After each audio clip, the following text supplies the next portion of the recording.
I'm unsure to don't hold me back. I got this. And I'm watching him sail down the start hill thinking he's going to eat it the whole time. And sure enough, no, he goes right through it. And I was just sat there in amazement going, oh crap. Yeah, he was right on it. He just picked it up pretty well. Yeah. Yeah. He started figuring out the balance side of things. I mean, those little Strider bikes out there they're amazing. You know, I got him one for Christmas, and it's not like he showed a ton of interest in it. You know, kind of put it around the house, but then, you know, he kind of hit a little bit of a growth spurt last year, you know, and one of those little blessings in disguise, thanks to COVID. You know, normally my job has me jetting around the country every other week, and I got to spend a lot more time at home. So it's like, hey, let's do some stuff around here. I'm not traveling, and make the best of it, and yeah, try some stuff out. And you know, just to see him smile and get excited, and even better yet, and obviously, you know, we both fell and hit the ground pretty hard. You know, getting back up, and that kid doesn't miss a beat, man. He crashes, and he's actually more upset about that, and because I might have like grabbed him and pulled him off the side of the track just to make sure nobody was coming, just check him out real quick, make sure he's good to go, and he wants his bike back immediately. Yeah, that's always a good thing. Instead of being afraid of it or shying away, Mm-hmm. I get right back in the horse most of the time. Yeah, yeah, absolutely. We found a downtown pump track as well, just a little asphalt one, and he likes to chase the bigger kids on skateboards around, and he tells them to follow him. And I mean, I'm watching him dropping into these bowls going, okay, he's gonna endo. No, and he just sails right out of it. I'm like, oh my God, this is awesome. Yeah, that's great. And so you said you're at Western now? Yeah, I'm at Western Power Sports, and I help manage the Fly Racing brand. Holy smokes, what is going on with the light here? The light. Yeah, I don't know, something about the brightness things, or something's adjusting on the camera. Yeah, I don't quite know there. no problem. Let me video setting. Some people are watching by video, but I think a lot of people are also watching by or listening by just audio. Oh, that's cool. Well, if they can't see me, that's probably the better. I'm kind of ugly. That's fine now, I suppose. Whatever, it doesn't matter. I have umbrella lights behind me, and Yeah. you know what? I wanted to try this out. Let me know what you think. Is this overkill?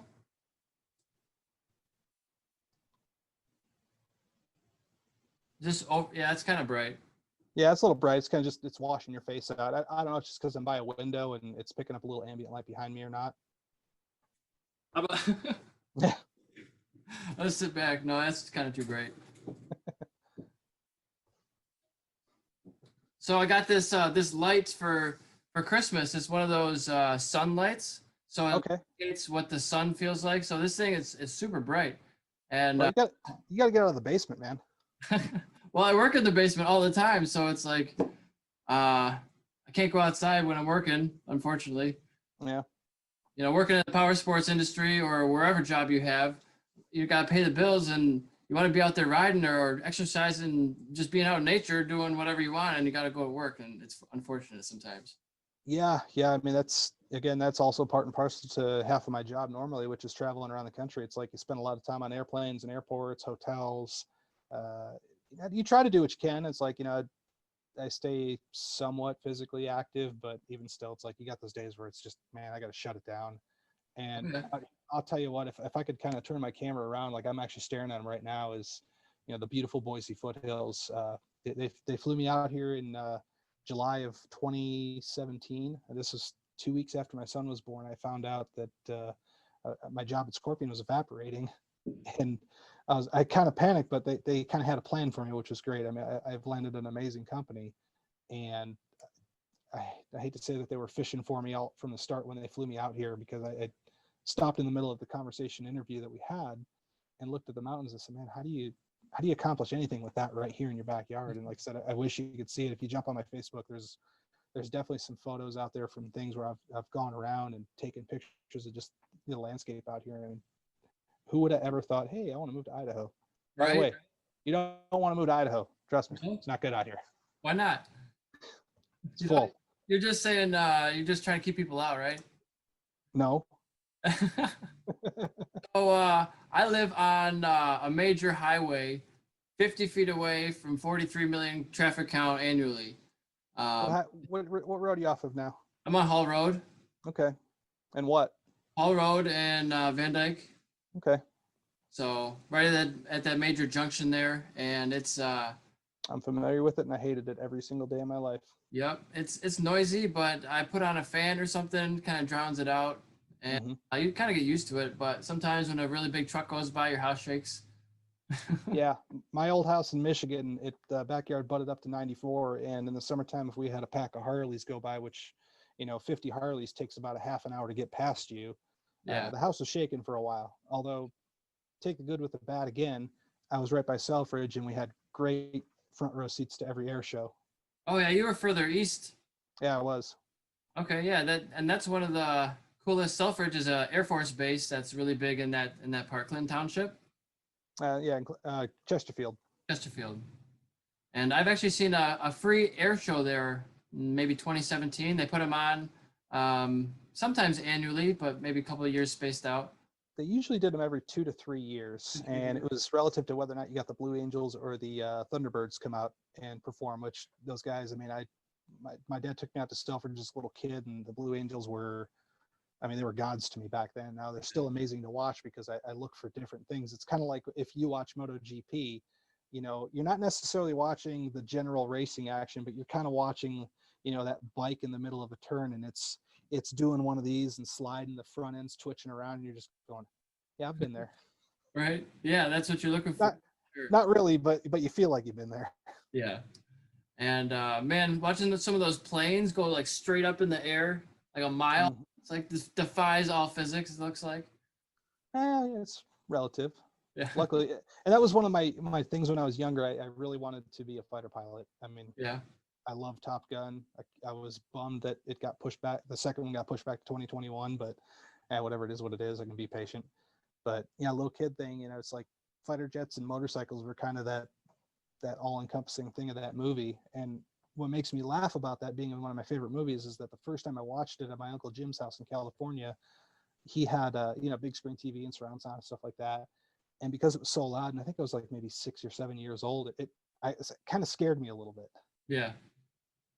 It's kind of intimidating, Yeah, a little bit. I mean, especially because it's so loud. You're like, oh, right? yeah. Um, And I wanted to dig into, if you'd like to talk about it, you were a banker at one point, right? I was, yeah. And you expressed to me one time that you didn't really like what you were doing so much, and you just said, "I've had it." You had your day of decision, where you just, "I had no more, and I got to do something else." And then you found motorcycles, right? Well, I was into motorcycles long before that. It's a really long story that really it takes place over the past really 21 years. Now that I Well, we kind of got look at time. I don't have 21 years, but Yeah, no, I just looked at the year. I'm like, my God, it's 2021 already. And if I rewind 21 years ago, I had taken a job at an irrigation contractors company out in west side of, or not the west side of Michigan, but the west side in Commerce Township. And I worked with him for 8 years almost. And when the recession hit in 2008, really hit Michigan really hard. Automotive, manufacturing, construction trades, you name it. I mean, everything tanked. And the position I held at that time was a design manager and project manager. It it basically evaporated because it was almost like a luxury type position for that business to kind of have a person like me working there. So I was kind of bummed out for a little while. It just because I didn't know right away. I didn't find out until ironically bringing motorcycles into this.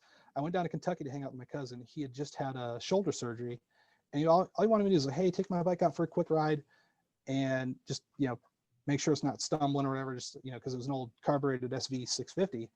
And I took it out, not like I was riding it really hard, took it through a couple of turns, and as I was slowing down I saw a driveway that I was going to basically stop and turn around and come back to his house in like a couple miles down the road. This is the only crash, I'll tell you this, I cannot explain how I hit the deck. Every other single one I can tell you exactly what I did wrong, yeah, but this is the only one I have no clue.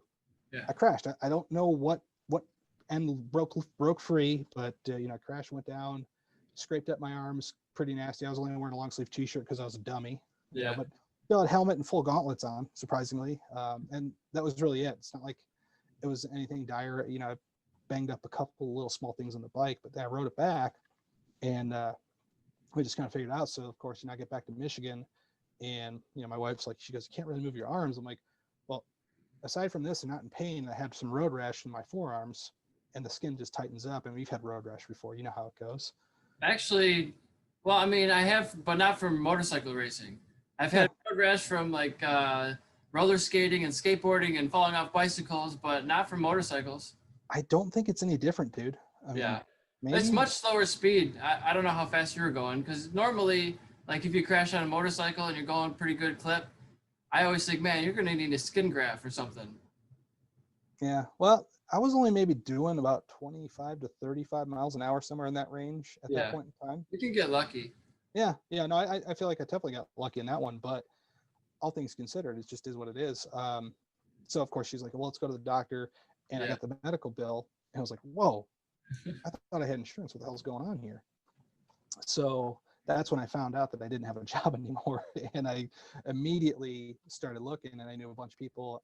I went to work for Quicken Loans, and I spent about 2 years there. And there were some good things for sure. I learned a lot. I grew as a person. I developed a lot of skills that I actually still continue to use to this day, and some core values and beliefs that even I've passed along into Western power sports.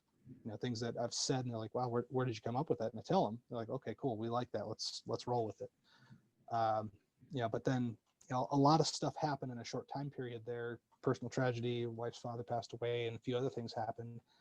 I started to reevaluate at that point. So I'd say that was more of a tipping point to say, let me get away from this that's completely encompassing my life to get back to whatever you define as normal. So I took a different job at a different bank. It didn't really jive up. I mean, within the first couple of weeks, I didn't really like it, and I stuck it out for a little longer. And then all of a sudden, I was just kind of cruising the Wira forums, and lo and behold, I see Brian Van post up a thing for position at STG. And I went home. I talked to my wife. Said, "Hey, what do you think?" She goes, "You love motorcycles. Why not? We're doing okay. Let's see what it is." And sure enough, it was a big step backwards in pay and stuff like that, but we were doing good. We managed to figure it all out, and it was actually really successful to the point that within a few months being there, became one of the top sales guys. I mean, everybody knew me as Phil. There's still people out there that think my name is Phil, and it cracks me up to this day. Yeah, man. But Nick Phil Hand. Yeah, Phil who that was actually on the back of my bike at one point too. Yeah, Nick Phil. Yeah, no, it was Nick, aka Phil, because that way it's like I wanted people to remember who I was. I almost used that as like I was an ambulance chaser at the track too, because if somebody crashed, and that's even a little bit of me and you was like, you crashed before you came to work at STG, like, hey dude, give me a call, let me know what you need, and I'll take care of you. Well, I met so many great people just out of that happenstance of them hitting the ground and me wanting to check that they were okay, but as well take care of a fellow racer. Like, do you need anything right now that I can help you with? And what do you need later? I want to take care of you. I want to make sure that you're back out here on this grid, down the road. Yeah, and you were one of the first guys I ever went to for parts at STG, I think, and that's why you're on this podcast, because you were one of the instrumental guys who helped me get some discounts and introduced me to Brian, and I eventually worked there, and had a great relationship and all that, and learned a lot. And yeah, you were always one of the top sales guys there. So what advice can you give other people about how they can convey themselves in a positive way when they're selling? I mean, be positive and be honest. I mean, that's really the simplest truth of it all. I don't think there's a secret sauce. I mean, a lot of times, Brandon, when he came in and, he was hungry and, we had a little bit of back and forth there for a bit, which was great. I loved the competition, but they said, hey, what are you doing differently? And I said, man, I don't care if it's a $10,000 order or a scrap. I'm picking it up and I'm treating that customer as if they're the most important person in the world at that point in time. Couple that with knowledge, like the first 2 weeks that I spent working there, I mean, I can't say that I did any real work. I sat there, I watched skips, and I understood how some of the systems worked and things like that, but I more or less familiarized myself with the things I didn't really know. I had that much exposure to, power sports products, the things that I own, things that I had, and just, just natural reading. But then it was all okay. Now it's time to translate that into, what's an Arai helmet versus a Shoei helmet fit like, or, how does this glove fit and compare to the other one, or, and then into race suits. I mean, now it's like guys would call, and it was funny because you get a guy that ordered on the internet, completely ordered the wrong size. You remember that kind of stuff. You always like, oh my God, why did you not just make a phone call or shoot an email or something? We could have totally avoided that. Yeah. To the point where, if somebody called, all right, man, give me your specs top to bottom. And more times than not, I was pretty well on the mark because of that knowledge, because of that time I spent learning what I was doing with what the gear was, how it was supposed to fit, and all that other fun stuff. Oh yeah, and there's just so many thousands of products. It's hard to know everything about every product. But even if you don't know something, you can't lie to them. You can't tell them it has some feature you don't know about, right? You got to be honest. You got to say, well, maybe I don't know. Let me double check. There's two phrases, there, three words that are difficult for most everybody to say. I don't know, or I was wrong.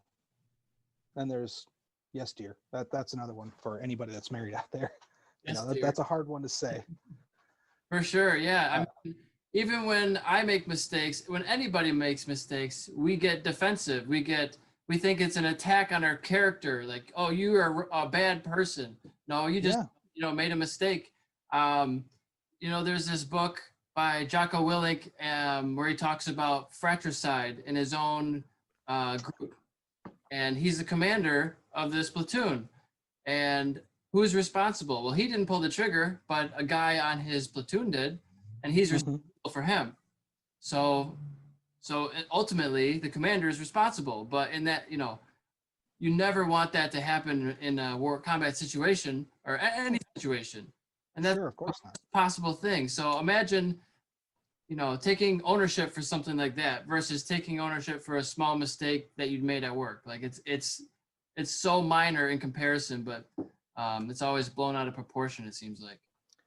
And it's comes down to the intent of the mistake. Was it done with the best of intention, or was it done with malice? And then as well, you did something, you tried something and it failed. Well, it's really only truly a failure if you didn't learn something from it, adapt and grow as an individual or part of a team, or whatever your circumstance is. Sure, absolutely.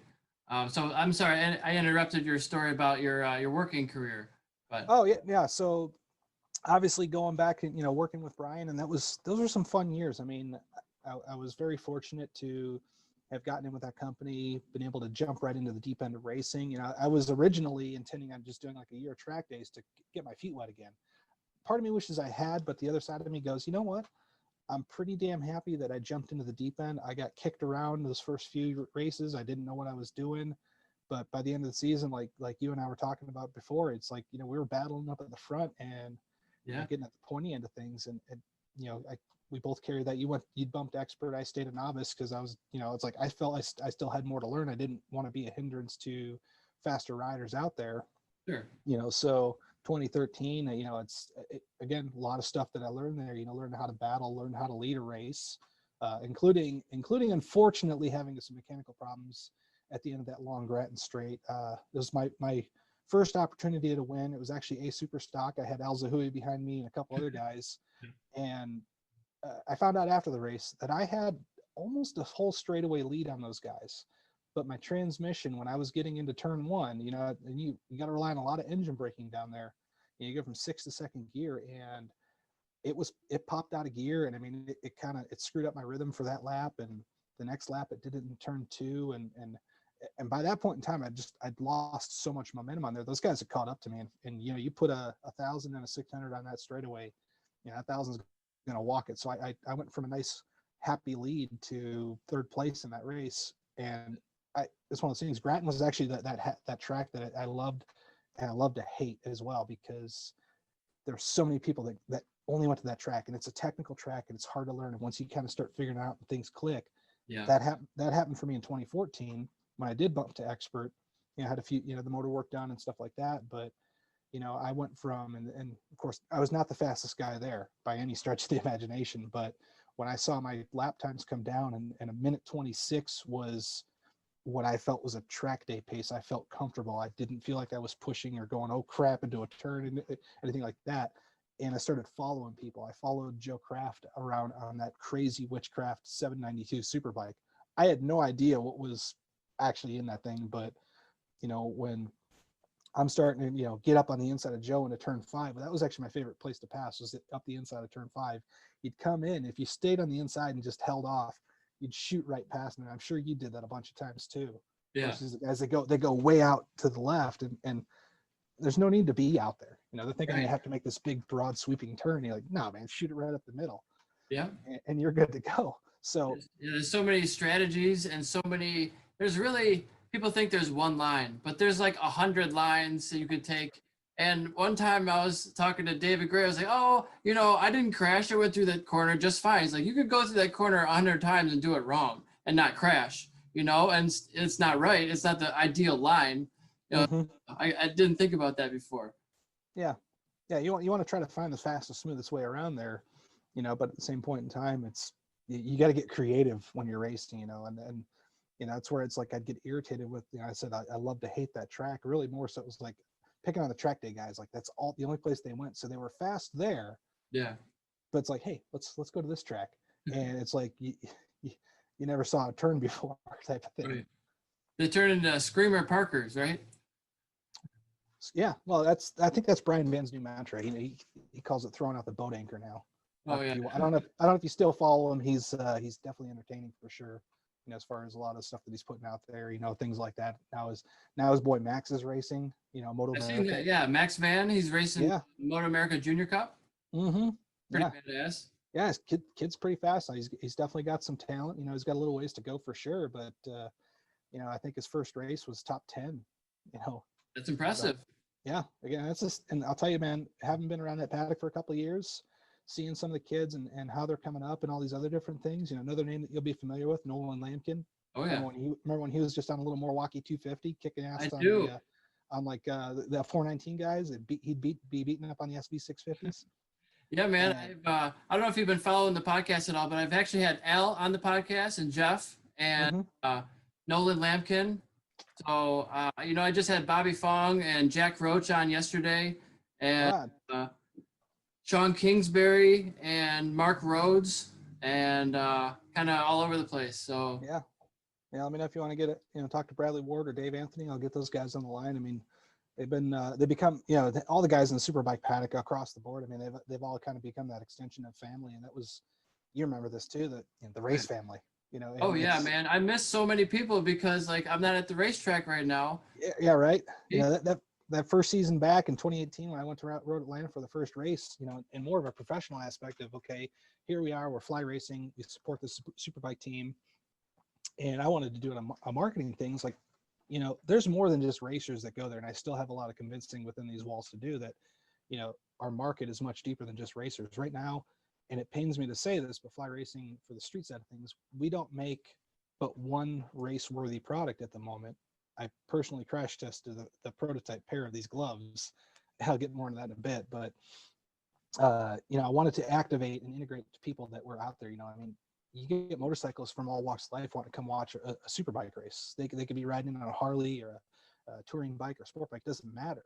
Yeah. We make gear for that, which is really cool. So what I had a great conversation probably 1,000 times over, each year was, wow, fly racing, which is known for motocross. I mean, we sponsor Supercross right now as a title gear sponsor. We got a bazillion riders. Zach Osborne just won the Outdoor National, which was really cool to see that kind of stuff and just the name elevate. Yeah. But they say, man, we know you from motocross, but we didn't realize you made street gear. And then they put it in their hand, they pick it up, they try it out. I'm like, wow, you know what? I mean, obviously we're not Denisi, right? Like, this is pretty nice stuff, especially for the price points. And my goal has been for the past 3 years now is to just keep pushing and elevating, getting out what we have, but then continually to develop and grow and add those extra things. It's to further grow what we do as a brand, as a company. Say, hey, we're fly racing, we are racing, we care about protection, and I mean, that's something that even selling you some of your early gear, making sure that you're protected. Yeah. To anybody for that matter. For sure. And talking about markets, I've always thought that the motorcycling market and entertainment value, you don't need to ride a motorcycle to be entertained by like being at a motorcycle event or motorcycle racing in general, Hmm. I would love to see them. I don't know who them is. Maybe Moto America um, go after like the football crowd and the hockey crowd and the soccer crowd. Like go after those people who already are into sports and market towards those people because those are huge pools of eyeballs that could be diverted elsewhere or Yeah. other places. You know. Yeah, yeah, and I've had several conversations with Moto America about that exact topic of, okay, you've definitely re-engaged your grassroots core, your motorcycle enthusiasts, and the people that, you know, they were coming, maybe they left, maybe they watched it from a distance, maybe they never did leave, but now you're getting back, and of course, they're talking about attendance numbers growing at every single venue where, again, scratch 2020, this COVID stuff just Yeah. sucks. I mean, everybody's head was put, everybody's life was put up on their head. I don't know how you were affected. I'd love to know more about that too, just because again, we Yeah. haven't talked in years. So yeah, my life is I guess work wise fairly unaffected by COVID. I just wear a mask around my face every day, and I go to work like normal. So I work in Pontiac now. Here's mine. There you go. Mine's in the room somewhere. I don't have it on now. But yeah, I work in Pontiac from 6 to 2 every day. A normal job, Monday through Friday type thing. Mm-hmm. I come home, work on my business from 2:30 to 6 or 7 or question mark whenever it's done. Yeah. I sprinkle in some podcasts throughout the week, a couple. I've lately been doing a lot of them, sometimes 3 and 4 a week. So right after this, I have to ship some orders for my business, and then I have a couple drop ships. I think I can add tracking numbers to. Nice. What do you ship in there? So I brought this up on my screen so I could remember because there's so many brands that I can sell now. Yeah. Not all of them are for sale online yet. So I actually just before I logged on, I separated the brands I can drop ship from the ones I can't yet. That just because they're not listed yet. Mm-hmm. So the ones I can ship right now, if you go to my website, is Akasado. I have Akrapovic, Blur Optics, Pronounce Akrapovich. Akrapovic, yeah, Slovenian. Mm-hmm. Ways of saying it. Bonamici, or if it's Italian, so I always think Bonamici. Yeah. That's really how you should be saying it. DNA air filters from Greece. Driven Racing. I have Easy Grip tank grips. IRC electronics, so quick shifters. M4 performance exhausts. I have Motool suspension setup tools. Moto D Racing, so race stands and tire warmers and Yep. transport stands. I have Noble Performance wheel spacers for cars. O'Neill, Jim O'Neill, so motocross gear. Mm-hmm. Sports, I have the luggage, but not the golf side, only the motorsport side so far. And then Roland Sands Designs, I have all their gear, but not the parts, only the apparel so far. Yeah. And then Cool. Arc Exhaust. So yeah, I have quite a few, and there's even more that are so 16 brands I can drop ship right now, and Nice. I have 9 I have access to, but we're just working on them, working on the spreadsheets and everything, trying to get them on eBay, Amazon, my website, Craigslist, Facebook Marketplace, and I'm on Etsy right now, but I'm trying to get away from that. I have 7 rows of shelving in my basement that I ship physical products from. Like I sold a piano player roll today for like $10, but I also sold some drop ships that were exhausts. So those are a couple $100 a piece. So I'm trying to get away from the physical items under $50. And, I have 1,500 items that are under $50 in my basement, which is what I started with. But I'm trying to transition now because I have 25 dropship brands. I don't need this stuff anymore. I remember that. I was trying to figure out what the hell you were doing. I'm like, man, I know he hit the wall pretty hard, but did he scramble his noodle pretty bad? And it's like, I realize he's got to pay for that bike somehow too. Yeah, so I just started by uploading books and CDs and DVDs and all kinds of random household objects that I didn't want anymore, my old clothing, to eBay. And how I started to gain a reputation of selling online. I sold all my takeoff tires I ever used. I started buying other people's takeoff tires and selling. Yeah, man, I've sold, I don't know the number, like a couple hundred tires maybe. I got some takeoffs for you if you want to come out to Idaho and get them. But like I said, I'm trying to get away from the physical stuff because really, if I got rid of the 7 rows of shelving here and only focus on drop ships, I could be anywhere in the world and operate from a laptop. And I have, Yeah. right now I have 2 assistants. So I have one full-time guy in India, and I have my aunt is actually graciously working herself on volunteering. So she's putting You're in getting that, you're good getting time. that slave labor going on. I see what you got there. Okay. She Well, good. volunteered. She's retired, so she's looking for something to do and Oh, well, shoot. Yeah. If she, be okay. productive and helpful, and she's been really great. Nice. So That's shout out awesome, dude. to Aunt Nina. Yeah. Shout out to Aunt Nina. Good job. Yep. Yeah. Keep And keep this guy straight and going. yeah, it's going well. So the idea is for them to just create listings, that all day just make listings for the products in Excel. And it takes a while to do it properly and have the right descriptions and everything, because that's all you guys do. And well, you also make the products and all that too. But Yeah. Yeah, man, this just job here, you get a figure again, going back to that job history stuff over that 21 years. And I sit there and think about all that stuff. But yeah, you go back to 2011, work for STG. I left there in 2016. It was hard to do. Yeah. I was loved Brian. He took care of me, did a lot of good things for me and stuff like that. And Scorpion had come knocking. And So yeah, Scorpion is an awesome company that I started out with my helmets. I think I had 4 or 5 Scorpions, XO Yep. 700 and 750s. Yeah, those were good helmets back then. And I mean, they just gotten better and better, and they still keep getting better. Western Power Sports distributes Scorpion now, and that's how I ended up here.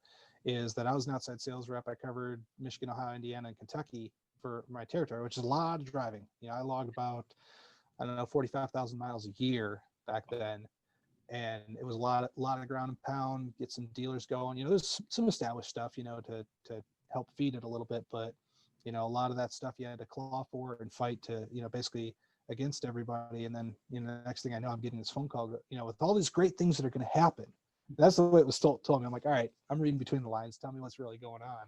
Yeah. So, that's kind of when I found out about the transition. I had basically, it was one of those, the conversation was, we need to talk to you. We need to tell you this, but we need you to agree to a non-disclosure agreement, NDA, right here and now. And we'll send you one, via email shortly thereafter. But, if you say, no, I don't want to know, then, we'll end the call right now.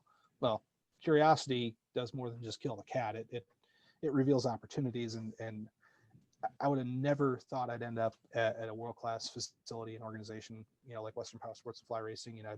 I thought of it initially as a stepping stone, because it's like, okay, am I doing the sales thing? How am I doing this? And then as I got more and more immersed within the first few months or so, it's like, okay, it started to reveal itself. And that's just kind of like a race, give yourself some patience, opportunities will reveal themselves. And, as I got deeper into this and I realized that, how I could influence and affect, the outcome of what was going on, it's just to simple things like, adding, mirrored shields for helmets. Oh yeah, or different colors, or chromatic, or like Exa- that are non-see-through for the onlooker. Exactly. Stuff like that, just different little opportunities. And it's like, okay, hey, cool. That worked. Let's do that again. Let's find a different place to do that. And, but yeah, if you tie it back to data, right before I got on this call, I mean, that's it's not the glamorous side of things, but man, we're building spreadsheets and looking at stuff and, creating part numbers, descriptions, validating data constantly. I mean, it never stops, dude. It's Oh yeah, man, it's super fun, but I got to think it makes a lot more sense, or it feels maybe easier. I don't know if that's the right word.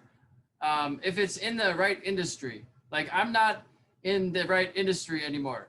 I'm not in the motorsports industry, and I would like to be. So, it's like, I mean, it sounds like you kind of are. well, I am for my own business, but I'm doing my own business part-time, when I can. Yeah. It's not full-time yet. So I can't wait to make that transition. I don't know exactly when it'll be. You might have to take the leap, dude. I mean, it sounds silly, but one of the I know.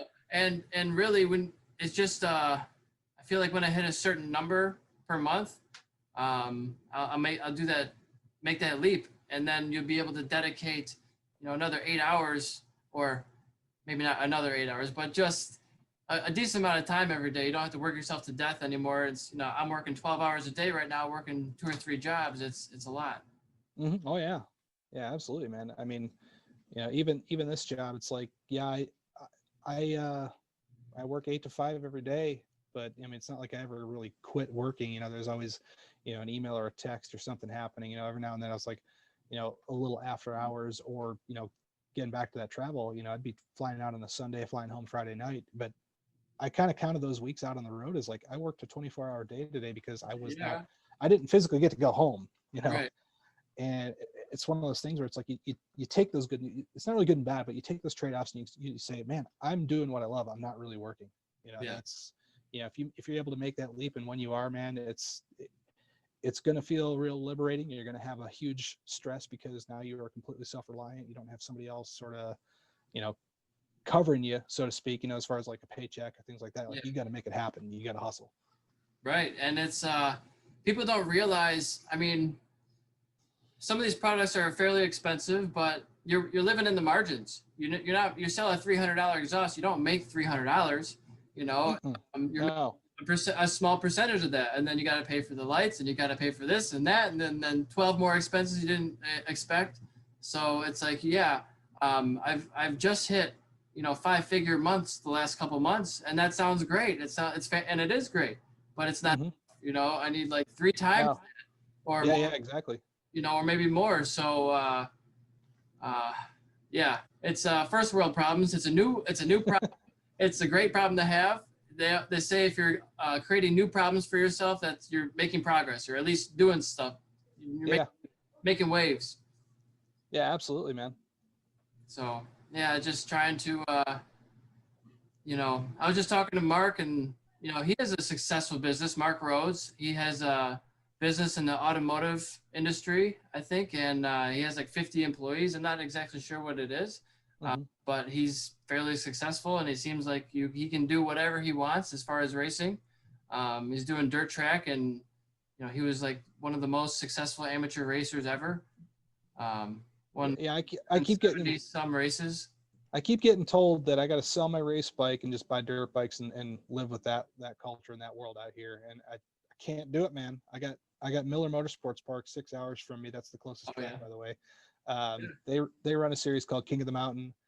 I'm trying to figure out how to do it here this year in 2021. I just, between just scheduling, travel, financial side of things, how to pay for it, how to get others to pay for it, as well, type of thing. And to go racing again. I miss that competition. The last time I got to turn a wheel in anger was back in 2018. I think I told you about this, but if I didn't, plus for your listeners, I'm one of those rare people that gets an opportunity to sit on and race a full-blown spec super bike. Yeah. And the only word I can use to describe it before it kicked me off anyway, it was violent. And it was violent. It was still violent because it threw me off exiting turn 3, 107 mile an hour, high side. Oh yeah. Oh yeah. I completely smashed up that bike, and Van still gives me shit for it to this day. He goes, I can't believe you did that. Well, at least you got to ride it. Oh, dude, amazing. I mean, like 600s. I mean, you rode 600, 675. I mean, those things. And I mean, I actually got back on my race bike this past July. That early part of the lockdown.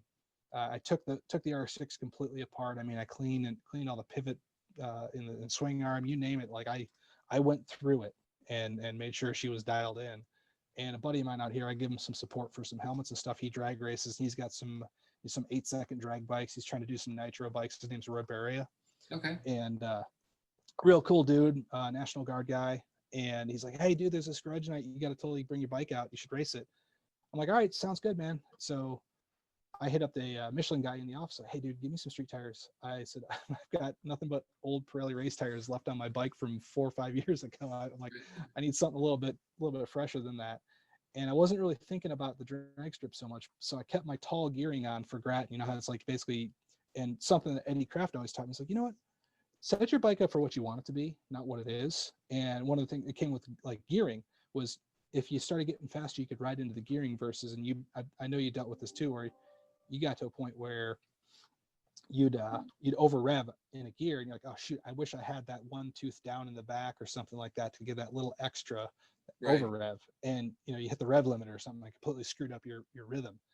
Well, I had my Grattan gearing on there.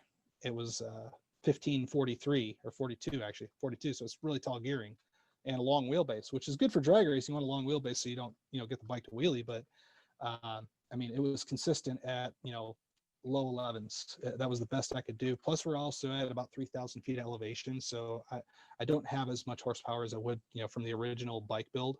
Mhm. So I wasn't terribly upset, but it's kind of one of those funny things because just feeling the acceleration of that versus that super bike, you're talking night and day. I mean, like the R6 felt like a little wimpy toy, Yeah. and that well, and the bike, it's handled amazing. I mean, that spec tire for Moto America, the Dunlop they use, it's interesting, it's different. And Dave Gray, you mentioned him earlier.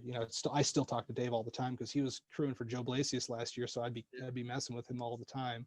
But back in 2014, he was pushing me real hard to get on Michelin's, and I said, all right, here's what I'm gonna do. I'm gonna do it at Grattan. I'm gonna do a back-to-back weekend. I said, here's what we're gonna do. I'm gonna get a fresh set of tires from Michelin. I'm gonna run them on Saturday. I want you to help me set up the bike. I don't say I got lazy for Sunday, but I sort of didn't care. And but I wanted to get like kind of a basic comparison because the setup changes weren't too different. I went from the Michelin's right back to the Pirellis that I was used to running.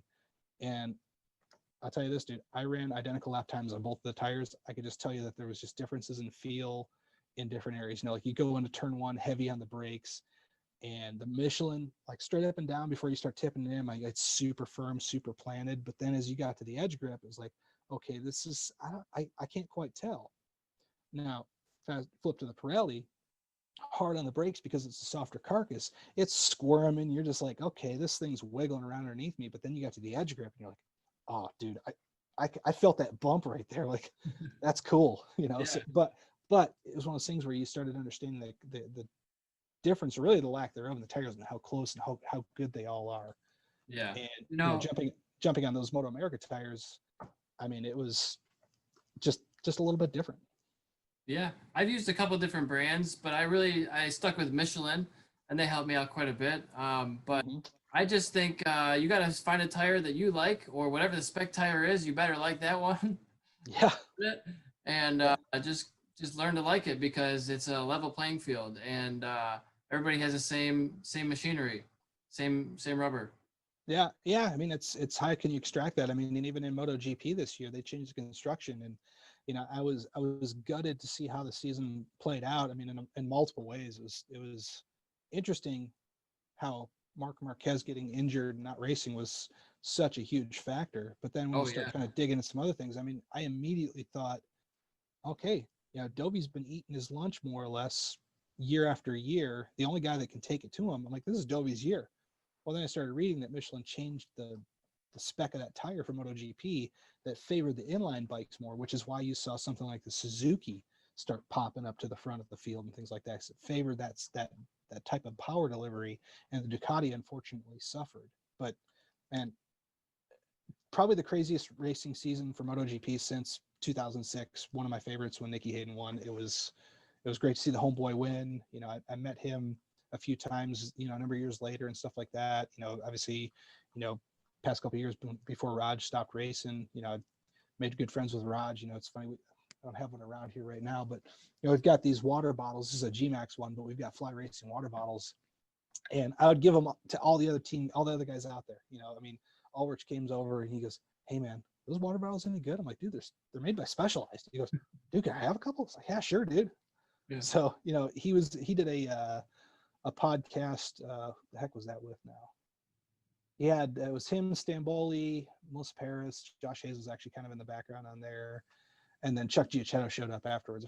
I forget who that podcast was, but it was hilarious, those guys. And of course, there's Chris sitting there sipping out of the water bottle, and I'm laughing because it's like, man, these things keep just showing back up. And Cam Bobier did an interview, and I gave him and Gerloff one. It was hilarious because Cam's uncle Josh, he works for us at Western Power Sports. He's a rep out in California, and Cam's familiar with Western and Fly, whatever else. So messing with him, and the dude's got a great sense of humor too. Oh, it must have been after Sonoma because there were wine glasses on the counter in his rig. But he's sitting there, and of course, then again, what do you see? A nice little fly racing water bottle in the background. I'm like, Perfect yes, product placement.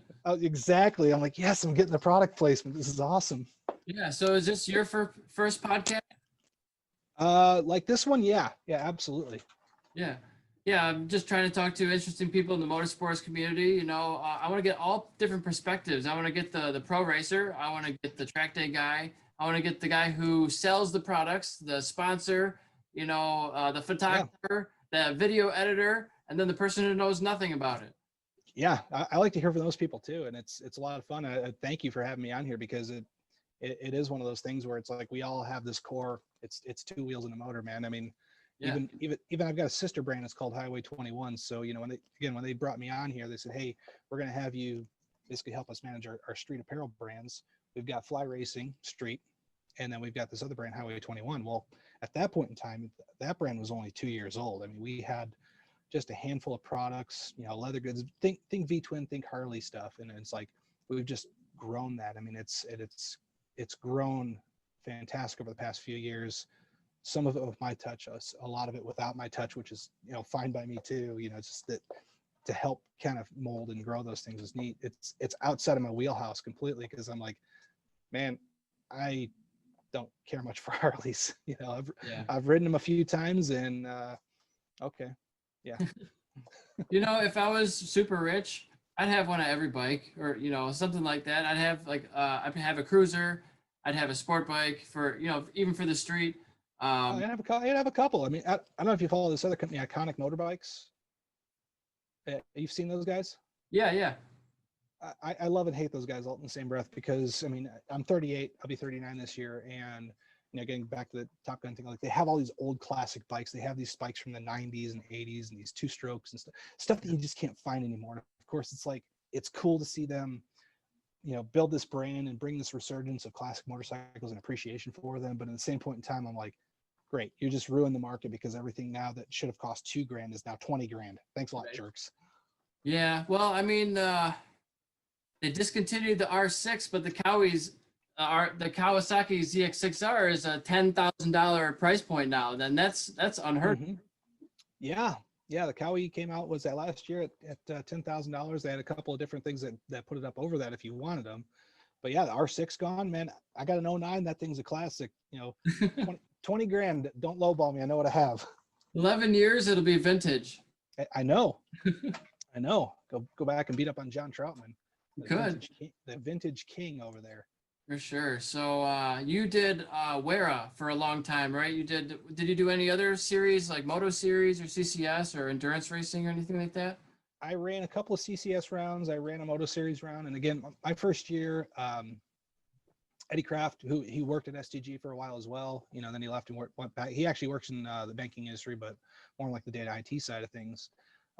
You know, he was gracious enough to you know, kind of mentor me a little bit. You know, I was definitely lost, and it's not like I knew a ton of people, but it's also that he taught me a lot of good habits. You know, one of the things, and I usually gave you shit about this because it did legitimately annoy me, but like because you said to me, he goes, man, I'm faster than you, and which you were fast as shit, but dude, you looked like hoopty shit for a little while there.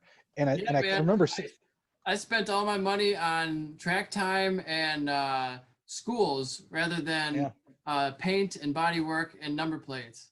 You should have spent a little bit of that on there. I think it would have helped you earlier on because people would have noticed you a little bit more.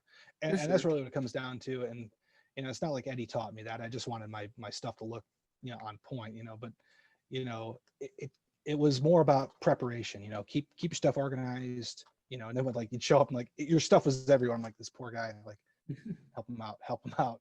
And you know, I was like, I'm struggling to try to understand and learn a few things still too. But you know, Eddie, you know, he taught me helped me with setup, and Joe helped me with setup and suspension side of things, stuff I didn't understand, you know. And then, you know, as we just kind of got further into it, you know, we started talking about different things. I had him ride my bike a couple times, like, hey man, I just want to make sure I'm not out in left field with setup or something like that. And you know, of course, him and Joe laughed because I still had a stock seat on the bike, and like Eddie's like, dude, I think I might want to put the stock seat back on. That thing was comfortable. So yeah, I mean, it's really great to have that mentor to teach you and coach you, because I came into it just like you with no knowledge. My dad didn't race, my mom didn't race, no uncles or aunts. I knew nobody in my Yeah. school who I could talk to about racing. So I just went to the track and figured it out myself. And then people like Eddie and you and Dave Gray was a huge help for me, because Mm-hmm. he really he really helped me out with just by showing you what to do, or leading by example. Or sometimes smacking you upside the head, going, "Don't be a dummy." Yeah, that too. I remember him doing that a couple times to me, like, "Don't be a dummy." But Yeah. I have to say this because it'd be doing an injustice or disservice if I didn't do it. The most important thing that Eddie and Joe taught me, and it was so much, it was so minuscule. You wouldn't think it would have mattered, but most people, they say, "Oh, they pat you on the back, have fun or good luck." Yeah. See, I almost did it right there. But they'd always say to each other, they'd hit each other on the letters, "Have fun." And it just resonated with me. I'm like, wow, that's so simple but so powerful. And it stuck with me to the point that no matter what happens, even the pro guys, if I walk the grid before the start of the race, I'll fist bump whoever's there. Have fun, man. Have fun. I don't say good luck. These guys are, I mean, take you and I, put us together, and then still multiply it by 50 or 100, and we still don't have as much talent as some of those front running guys. I mean, watching those dudes, it's still amazing. Well, deep down inside, I feel like I can do just that. I just need the money. So I'm building. I agree.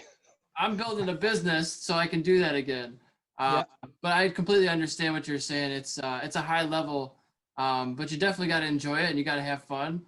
And I almost hate the word luck, because it implies that it's just random, right? So somebody says a little bit of it is. I hope you do well. You're probably I don't know if it's gonna work out, but you need some luck, right? I think it comes down to mindset. Yeah. I mean, luck favors the prepared. Success equals luck plus preparedness. Whatever cliche adage you want to use there. Right. But I think have fun is more of the mindset of putting you in that right frame of mind, as opposed to this stressed out. And then, I mean, I'm sure you remember that feeling, getting the butterflies on the grid. You drop the visor down, you see the tube board, you see it go sideways. And for me, this was my feeling. I loved every single one of you on the grid that was with me. I didn't want anything bad to happen with you. Yeah. But I had this personal hatred for you at that very moment, going, "Get the hell out of my way." Yeah. Like, I want to be ahead of you no matter what. Right. And it was one of those things, because as soon as that visor, that checkered flag flew and the visor came back up and you took that first true deep breath of fresh air, and knowing the race was over, and like, okay, that was awesome. Yeah, it's just it's so liberating. You can't ride like this on the street. You can't express yourself. I don't know if that's an art form. You could argue that, but there's a certain way you take lines and a certain way you shift, and it's just you're gonna ride it like nobody else is gonna ride it in your own unique way, with your own characteristics and your strong points and weak points. And it's just so fun. I love doing it, man. I'm obsessed. Yeah, it's the precision of it all, and as I've learned much more about moto and watching, a lot of supercrosses, a lot of outdoor racing, is, again, it's part of the culture out here too, is that, with moto, and I think in a certain way, moto is a little bit more difficult, because you have to be much more adaptable to what's right in front of you right here and now. Whereas with road racing, and if you take rain out of the consideration, but with road racing, it's all about that razor's edge precision and getting it right, and that feeling. I know that feeling too, of every time when you're just clicking it off, and it's just like, it's going. Oh yeah, just got that zone. When you're in that zone, mm-hmm. and you can do every lap within 0.3 of a second, and then the last lap you drop a half a second. That's the best feeling ever. Last lap, if I dropped a half a second and I went that much faster on that last lap, I was happy and pissed all in the same time, because I realized that I had much more in me to be able to do that. But I was also happy the fact that, I didn't fade off through the race. My first couple of races, especially a solo 20, man. Oh my God, that first one was so brutal. Those are rough. If you're not prepared for that and you're not in shape, that's a lot of laps. Dude, I thought it would never end, that first one. But then by the time I got to I'd gotten a little bit more fitness and mentally and physically fit, all those things, I created a rhythm within the race. Like I'd run the first 8 laps like a sprint, just go hard all out. I'd kind of take about a 2 to 3 lap, just okay, slow the heart rate down. And Doug Cornett, Dynamic Motorsports, he does a lot of suspension tuning, helps Nolan Lampkin out, helps a lot of other guys out in the pro paddock too. You remember Doug. Um, he asked me a very interesting question one time that never dawned on me. Hey, where are you breathing on the track? And I hadn't realized and I hadn't thought about it, but it's not like I was specifically holding my breath, but you do. You hold your breath and you don't get to that point where, oh crap. And then all of a sudden you're catching up. I mean, because you're trying to reoxygenate your blood. And I focused on that. And I'll tell you, especially during the solo 20s, even sprint laps, it helped out to take long, deep breaths wherever you possibly could, because by that last couple of laps, and again, that's where it's like you're happy, like, oh man, I just ran my fastest laps of the race in the final part of the race. Yeah. Like that's a good thing, but it's also like, shit, I could have gone faster first too. Yeah. It'd be ideal if you had your fastest lap every single lap, identical. That's not gonna happen. No. That'd be great. An anomaly. It's like that. I don't know if that could even happen, because there's always lap traffic and you're passing people and you make mistakes. Hey, especially, I mean, and you led. I mean, it's one of those things. I could say this with confidence. Leading a race is a skill set you have to learn. You have to understand how to lead a race. Not necessarily like the pros do, and they manage a lead and stuff like that. Like, I'm not gonna say I'm not that smart. Race with racecraft and type of things. I'd say I couldn't develop it, but those first couple of races where it's like, especially the one thing I know I was better than most at was hole shots. I would get out to that early lead, but because I sucked elsewhere, I'd get overtaken really fast. But eventually overcame that to the point where it's like, okay, you balance that out, and I led a race, and it was this kind of weird thing. Like I didn't know how close that person was behind me. Yeah. If or when they were going to catch me, because it happened before, but it never did. So then it's just like that, okay, that's what that feels like. Yeah, I almost wanted to call this podcast Racecraft, because I love racecraft and the strategies and passing and everything, and like the how-to behind leading a race. I've been doing tons of sim racing on Gran Turismo and Formula One and MotoGP video games, and obviously led and won a few races in real life, over a dozen races and 50 podiums. So I have a lot of racing to my name, and the first couple of races you're in, you screw up a lot because you don't know what you're doing. You don't know how to lead. You don't know how to race at all. At Blackhawk Farms, I think my second event, I was in good position. Yep. I don't know, maybe I was on the podium or something, and I let off. I was like, there's nobody behind me. I'm fine. I had like 3 laps to go though. And so I was letting off. I wasn't going my full pace because I was stupid. Yeah, I didn't know about it either. That's what happens. I get passed like right before the line on the last lap. I was like, oh no, because this guy, he was like a minute behind me. And I was slowing down because I was being conservative. I don't know. And then I was like, well, I'll never do that again. Yeah. I caused a yellow flag there at Blackhawk. I didn't cause a red flag. That happened somehow elsewhere. But it was a solo 20 race. And I don't know if you remember that weekend. It was like 95 degrees every day. That was hot. It was a hot one. That was a hot weekend. And I was coming into the final turn, and like they had all these weird numbers, but it was basically a 7-turn track. They had like A, B, C, and D. So like, and then the turn 1 and the last turn was terrible. Remember that? The first turn was worse than the last one. So in that solo 20, I was in like 4th or 5th or something like that. I actually had a pretty good race going on there. And there was a couple of guys, and I caught up to them. I just sliced through them. I was like, what are these dudes doing? Like, they were on opposite side of the track, completely offline. So I come tipping in, and I'm ahead of the guy. Like I had the line, like, you can see me, and you know this. Like, that person gets up ahead of you. Not to say you flinch up, but like, he's there. Well, dude, he turned into me, and he hit me basically like right behind my leg. So that did this to my bike, and it set me off. I thought I was going to go down, but I saved it, made it back around, got back on the track. And the next lap, I don't know where it was, but something else happened and it red flagged, and it was either ahead or behind me. But I remember coming back in, being just hot. breathing heavy, going, okay, got to refill. What are we doing? They said, okay, we're taking it back a lap. We didn't go half race distance. We're restarting. I'm like, okay, shoot, and that was actually, there's a video out there somewhere. Actually, there's a still frame. You know what? You have a video somewhere, and it was one of my lightning starts, and I started from closer to the back of the grid. I mean, dude, I went past everybody. Oh yeah, there's a whole bunch of my early race videos are still on YouTube on this same channel. It will be on YouTube, Yeah. this podcast. So yeah, they're still up there. And so at Blackhawk, I got first, second, third, fourth, fifth, and sixth in one weekend. Yeah. You used to run like 6 or 7 races a weekend. I only ran like 3 or 4. I was a wimp, man. That, and I didn't want to spend that much money. Well, Just be blunt.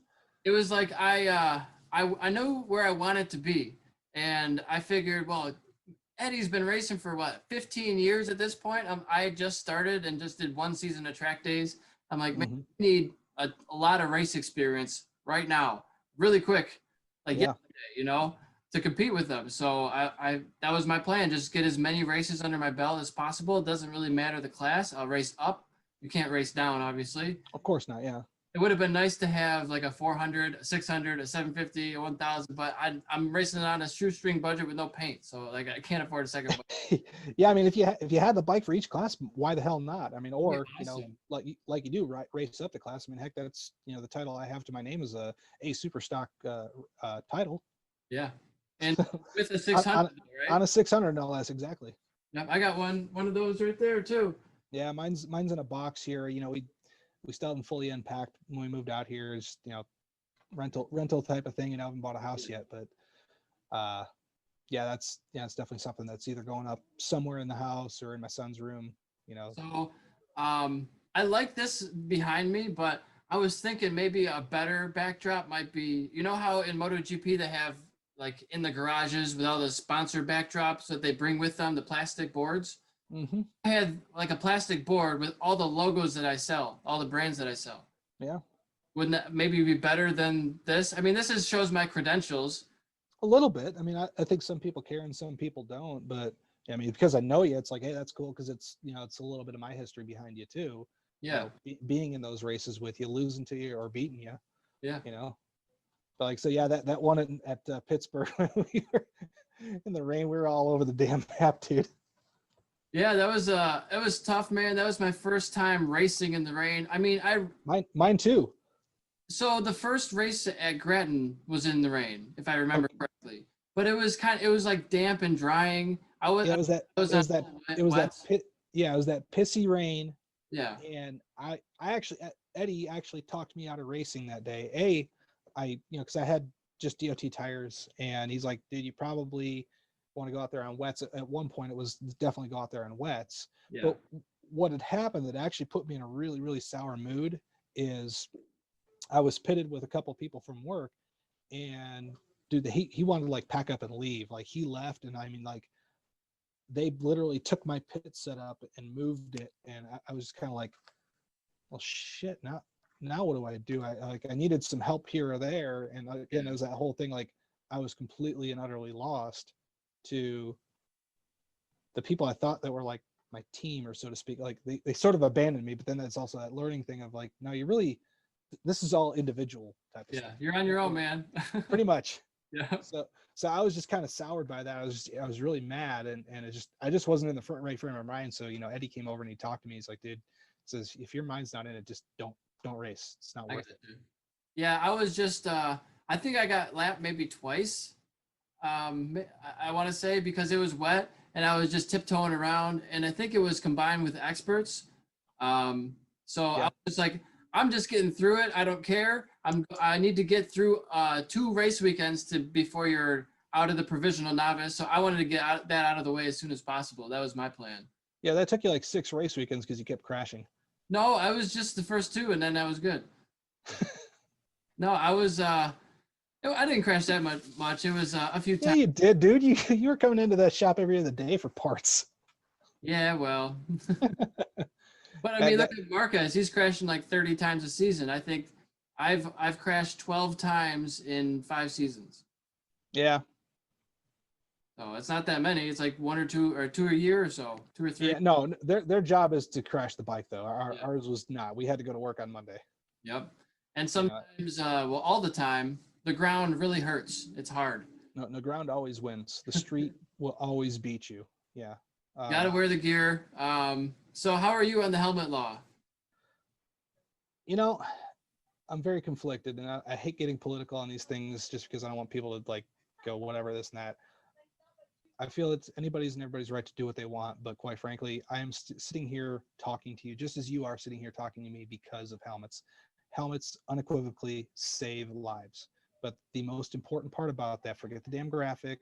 This was part of what really I felt validated me in both the STG setting as well as what I do now is the fact that I would tell somebody like, I want you to get the proper fitting helmet. I think I even had that conversation with you is let's make sure the helmet fits you right. Because if it doesn't fit you, forget about it. It could be a $1,000 Arai helmet, which we all know is some of the best quality helmets out there. But if it's the wrong size or just doesn't fit you, period, it's not going to do its job properly. Right. There would be helmets that would fit better, that would do a better job, and save more lives if they fit better, or just were. Yeah. So, yeah, Yeah. Now, there's a lot to that for sure. now ECE versus Snell. I don't know. I mean, it's an approved safety rating no matter which way you slice it. So if it's a $150 fly helmet that's Snell rated or now going to be ECE rated for 2021, and an $800 ride or $900 ride helmet that's Snell rated or ECE rated, pick whatever it is. I mean, the safety ratings are safety ratings. You're at that point, you're going to be getting different quality creature comforts, things like that. Yeah, I think the coolest helmet that I ever had was the Shoei X14. Yeah, that Bostrom replica. Yeah, there was that one, but I also had it in a matte black. So just that model, Okay. is I think one of the most aerodynamic helmets they ever made. And you can tell some of the helmets they buff it a lot, but this one had great aerodynamics, so your head wouldn't shake when you're going down the straightaway. Yeah. See, I thought that was an X12, but I could be wrong. I think you might have had the 14 at that point in time. See, I had the X12, and I love the helmet. I love Shoei's quality, but dude, I raced it a couple of times, and dude, I did not like that helmet as much as that. At that point, Bell had hooked me up with a couple of helmets, so it's kind of I don't say beholden and endeared to them, but it's like we all kind of work for those things. Like, hey, help me out, I'll get you some proper things. That's how I got Denisi to set me up, for a couple of seasons with some product and stuff like that too. Which because I was selling it, it made the decision really easy. Knocked Right. gloves, Oh, yeah. And when I made that transition from Bell to Scorpion. And Scorpion had that R2000 come out because that was the first helmet that actually fit my more long oval narrow head shape. I mean, I almost immediately fell in love. And my process was simple. I'd go out and I'd run a session. I would do this at the track days that I would do. So I'd go out and run 20 minutes in what I knew to be my helmet, whether it was the Bell RS1, the Bell Star. And then if I was trying something different, I'd go to the next session and I'd put that new helmet on. And dude, that Scorpion was the first one that ever just like it opened my eyes, in a couple of different ways to a lot of different things. It was way quieter than that Star. It still flowed air really well, but the biggest thing, there were two things. Number one, the buffeting, like you were talking about, that bobblehead, especially when you're behind the windshield and then you kind of peek out, you get blasted with 150-mile-an-hour wind. Oh yeah. Or if that's gonna look behind you, your head feels like it's gonna get taken off. Yeah, or that too.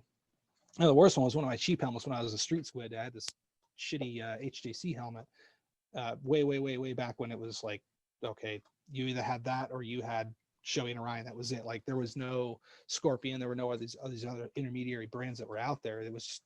That was just the market back then. And I remember doing those head checks and because it didn't necessarily have like a visor lock, I'd do a head check and the shield would come flinging open on me. That's no good. No, heck no, not at all. I don't think HJC is in MotoGP. Yeah, they are. Are they? Because I thought I forget. I don't know off the top of my head who's running. I mean, obviously, the no. most. I'm sorry, I misspoke. 6D. 6D. No, they are not in MotoGP. Yeah, because Cam had to switch helmet brands. Yeah, that was due to FIM regulations. You know, it's I actually asked him about that, and he goes, "I would have stayed with 60, but this was the reason why." And I was like, "Okay, that makes sense." Plus, he did have a former relationship with Bell at that point, anyway, so it's not like it was a hard transition for him. Yeah. Yep. And we're actually over our hour mark already. Oh shit, we are. I guess we are, man. Is there any parting words you'd like to give people about gear advice or bikes or life or anything? Well, live life for yourself. Ride motorcycles, obviously. As far as gear, I mean, not to sound like one of those snobby guys at GAT, whatever stupid thing that you want to say, man, wear your gear. It's a little insurance policy for crashing. It's not if, it's when. We've all heard that before. But I'm going to ask you all to kind of keep a lookout for Fly Racing. I got to plug my brand, obviously. Keep a lookout for Fly Racing. You know, we've got some good stuff out there in the market right now, and we've got our throttle turned wide open. You're going to see some really, really, really cool stuff from us over the next coming years. It's just how long it takes to do things right. You just don't flick, you know, boom, oh, here's a new awesome helmet. No, it takes a little bit of while, you know, a little bit of time. You know, I got to test fit it. I got to aerodynamically test it. So, you know, like I said, you know, keep a lookout. We're gonna start turning some heads here pretty soon. Very good. Well, I'll definitely be following you guys. And where can we find you on the interwebs? Flyracing.com /street, highway21.com is the two websites for us. Personally, you know, Nick Hand at Facebook, and then Nick Hand 105 on Instagram. That's my handle because 105 was my race number. Perfect. I like it. Well, I'm gonna end it here. I'm going to edit the video and get it posted in about a week or so. So make Sounds good, man. sure you share it and tag everybody we talked about. We mentioned a few names here. So yeah, I'm gonna have to write them all down and figure that out. I will just have to re-listen to it. Yeah. But so have a great night. I gotta go ship some orders, and I'll talk to you soon. Sounds good, man. Good catching up with you. Thank you. For sure. Have a good one. Yep, you too, man. Bye. Bye.